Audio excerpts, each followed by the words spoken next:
Hello student, I am teaching science for class 5th, lesson 6 part 3rd। तो आपने अभी तक पढ़ा था अपने अपना लेसन क्या है, सेफ्टी एंड फर्स्ट एड, जिसमें कि अपन ने प्रीवियस टॉपिक में पढ़ा था सेफ्टी फ्रॉम फायर। ठीक है, आज हम पढ़ेंगे फर्स्ट एड के बारे में। जैसा कि आपको पहले ही पता है फर्स्ट एड क्या होता है। जब अपन किसी को एक्सीडेंट हो जाता है या किसी को कुछ चोट लग जाती है तो हॉस्पिटल ले जाने से पहले हमें क्या करना चाहिए, कौन कौन सी चीज़ें यूज करनी चाहिए, वो होता है first aid. First aid is the immediate help given to wounded और injured person before proper medical aid arrive.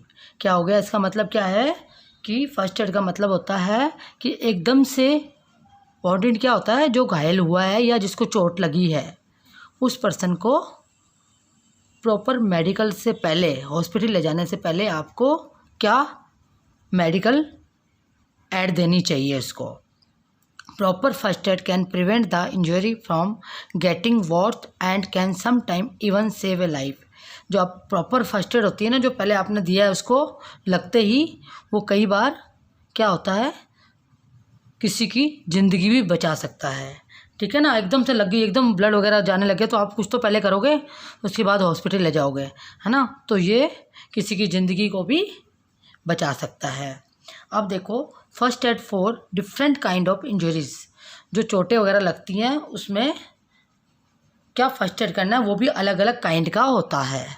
सबसे पहले बर्न्स का मतलब जो जल जाए, अगर कोई चीज़ जल जाए तो आपको क्या करना चाहिए। If the burn is minor का मतलब बहुत कम, अगर बहुत कम जला है, put the burned area immediately under cold water. तो क्या करना है आपको, जो बर्न्ड एरिया, जो जला एरिया है उसको इमीडिएटली क्या करना है आपको, पानी के नीचे रखना है उसको, यानी कि उसमें पानी देने लगाना है सबसे ज़्यादा। This will cool the area, जिससे क्या होगा, वो एरिया कूल हो जाएगा एंड प्रिवेंट ब्लिस्टर क्या होता है, फफोले या अपने जो छाले हो जाते हैं, फ्रॉम बीइंग फॉर्म्ड। तो क्या होगा, वो छाले होने से रोकेगा क्या चीज़, कोल्ड वाटर या ठंडा water. Okay. Second, a severer burn can result in blister. अगर आप किसी को बहुत ज़्यादा बर्न हुआ है जिससे कि उसको छाले पड़ चुके हैं, ठीक है ना, नेवर प्रिक द ब्लिस्टर। तो कभी भी प्रिक यानी उसको छेड़ना नहीं चाहिए उसका जगह को जो जली है। इफ़ ए ब्लिस्टर ओपन, अगर वो ब्लिस्टर जो जहाँ पे बर्न हुआ है वो ओपन हो गया है, खुल गया है, wash the area with soap and water. तो क्या करना चाहिए आपको, किससे क्लीन करना चाहिए, साबुन से और पानी से। Cover it tightly with a clean piece of cloth और बैंडेज। तो आपको क्या करना चाहिए, टाइट कपड़ा लेकर टाइट बांध देना चाहिए, या बैंडेज जो पट्टी होती है उसको उस जगह पे टाइट बांध देना चाहिए। A piece of clear cloth dipped in a solution of baking soda in water can be applied to the burned area. फिर क्या करना चाहिए आपको, थोड़ा सा क्लियर साफ़ सुथरा कपड़ा लेके किस में डिप करना चाहिए उसको, बेकिंग सोडे में करके उसको जहाँ पे वो जला है उस एरिया में को साफ़ करना चाहिए हल्के हल्के हाथों से। ठीक है। थर्ड है, in case of severer burn the patient should be taken to a doctor immediately. उसके बाद क्या, आपने दोनों चीज़ें कर ली, उसके बाद आपको क्या करना चाहिए, पेशेंट को डॉक्टर के पास इमीडिएटली ले जाना चाहिए। Number 4, burns due to chemical such as acid. अगर आपका या किसी को बर्न किससे हुआ, केमिकल एसिड से हुआ है, should be washed with plenty of water. Plenty का मतलब है बहुत सारे पानी से उसको साफ़ करना चाहिए या धोना चाहिए। Then follow the treatment as in case of burn.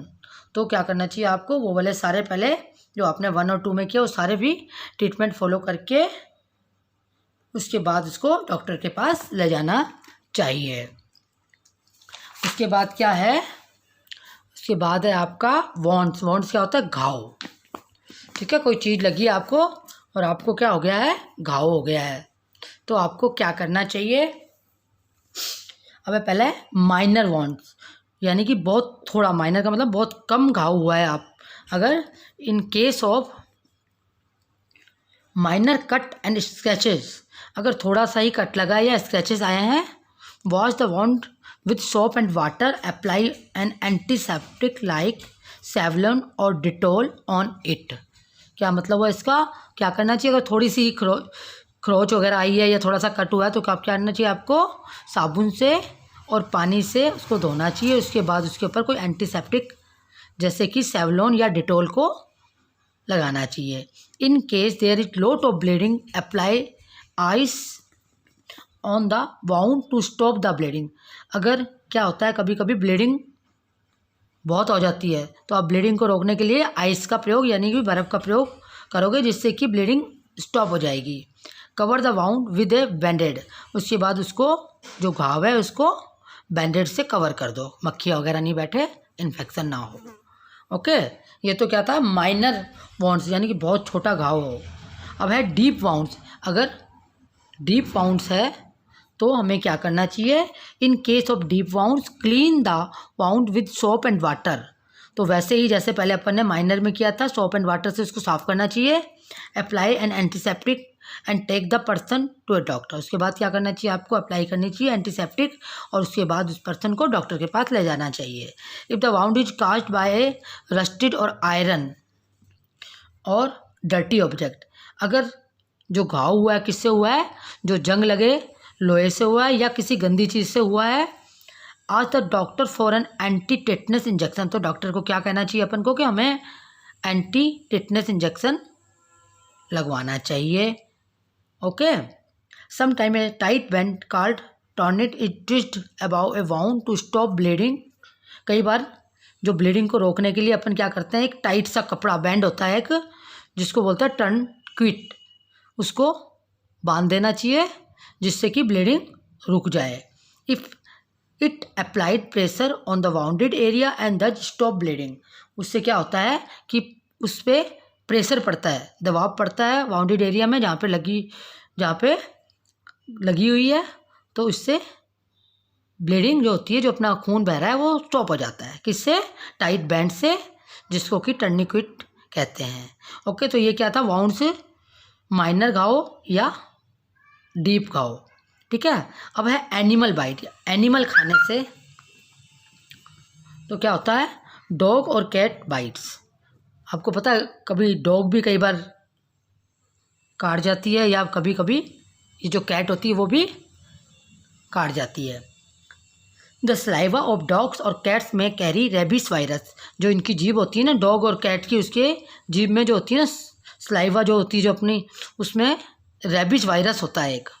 So wash the wound thoroughly with soap and water and put an antiseptic cream. तो इसके लिए इसको अच्छी तरह से काटते ही उस जगह को बहुत अच्छी तरह से साबुन से और पानी से धो पहले। उसके बाद कोई एंटीसेप्टिक क्रीम लगानी होती है। उसके बाद the patient should be taken to a doctor to give anti rabies vaccine. उसके बाद क्या होता है? आप पेशेंट को डॉक्टर के पास ले जाओ और उसको बोलो, वो क्या देगा आपको? एंटी रेबिस वैक्सीन देगा आपको। ठीक है। उसके बाद है स्नैक बाइट। अगर कोई आपको सांप वगैरह खा गया है तो आपको क्या करना चाहिए? The poison ejected by the snake travel through the blood and affect the heart and nervous system.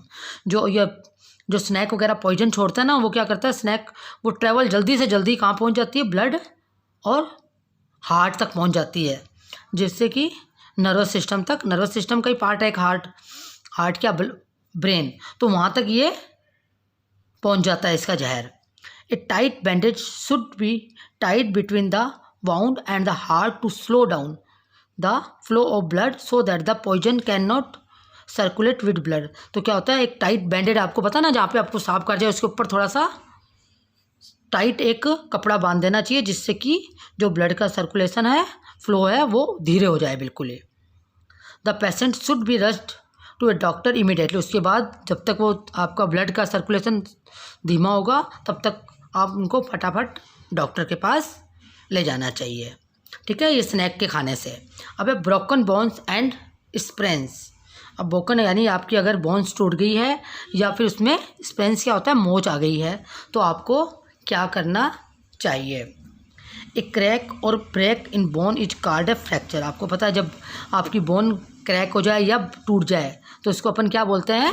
Fracture बोलते हैं। If you think A bone is broken. अगर आपको लग रहा है कि आपकी बोन टूटी है, do not move that part of the body. तो जहाँ पर आपको लग रहा है बोन आपकी ब्रोकन हुई है, वहाँ पे उसको मूवमेंट मत करो उस बॉडी को, पार्ट को।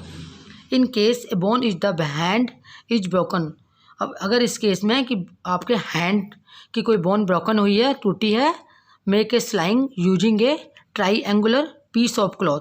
तो आपको क्या करना है, एक स्लिंग किसको कहते हैं, एक ट्राईएंगुलर पीस ऑफ क्लॉथ होता है, यानी कि एक ट्राईएंगल कपड़ा होता है। देखो इस तरह से, ये देखो आपका क्लॉथ का इस तरह से गले से करके बांध देना चाहिए। This will give support to the arm, जिससे कि आपके आर्म को सपोर्ट मिलेगी, एंड प्रिवेंट मूवमेंट, और उससे आपकी मूवमेंट जो होती है इधर उधर हिलती डुलती है आपकी बाँह, वो रुक जाएगी।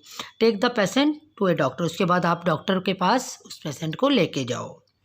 उसके बाद है स्प्रेन। स्प्रेन क्या होता है, जो मोच आ जाती है। Is a twist on the ankle और द रिस्ट। तो ये क्या करती है, ये जो मोच आ जाती है, कई बार अपन को ये एंकल क्या होता है, टखना, और रिस्ट क्या होता है, अपनी कलाई में कई बार मोच आ जाती है। The joint swell up and it's very painful. और उसके बाद क्या होता है, उसमें सूजन सी आ जाती है, वो बहुत ही पेनफुल होती है, यानी बहुत दर्द होता है उसमें। The sprain joint in cold water. तो क्या करना चाहिए आपको, कोल्ड वाटर में उससे जो स्प्रेन जगह है ना, जो कि आपकी सूज गई है थोड़ी सी, उसको कोल्ड वाटर में रखना चाहिए। द फर्स्ट डे, पहले दिन तो आपको कोल्ड वाटर में रखना चाहिए। From the second day onward it can be socked in warm water 2 और 3 टाइम्स ए डे। उसके बाद आपको क्या करना चाहिए, अगले सेकेंड डे क्या करना चाहिए आपको गर्म पानी में उसको रखना चाहिए। ठीक है, this will help it to heat, जिससे कि उसको हेल्प मिलेगी उस जगह को। सम मसल्स रिलैक्सेंट ऑनिटमेंट क्या होता है, मरहम, can be lightly rubbed over the sprain joint. तो उसके बाद क्या करना चाहिए आपको, जो मसल को रिलैक्स करने के लिए आपको कोई मरहम लगानी चाहिए, धीरे धीरे रब करते हुए उस जगह पे जहाँ पे आपको सूजन हो रखी है या आपके क्या है, आपको मोच आई है। ठीक है, ये समझ में आया आपको। अब आगे क्या है, रिमेंबर, हमें याद रखना चाहिए, it is important to know what to do after an accident. आपका ये क्या है, एक्सीडेंट होने के बाद आपको क्या करना चाहिए, but it is more important to avoid an accident. आपको क्या करना चाहिए, एक्सीडेंट होना ही नहीं देना चाहिए, सबसे इम्पोर्टेंट बात ये है। This is what safety is all about. ये क्या है, सेफ्टी तो बात की चीज़ें हैं। सबसे पहले अपन को एक्सीडेंट ही नहीं होने देना चाहिए। तो ये आपका लेसन इज कंप्लीट। अपन अगले टॉपिक में इसकी एक्सरसाइज करेंगे। Thank you.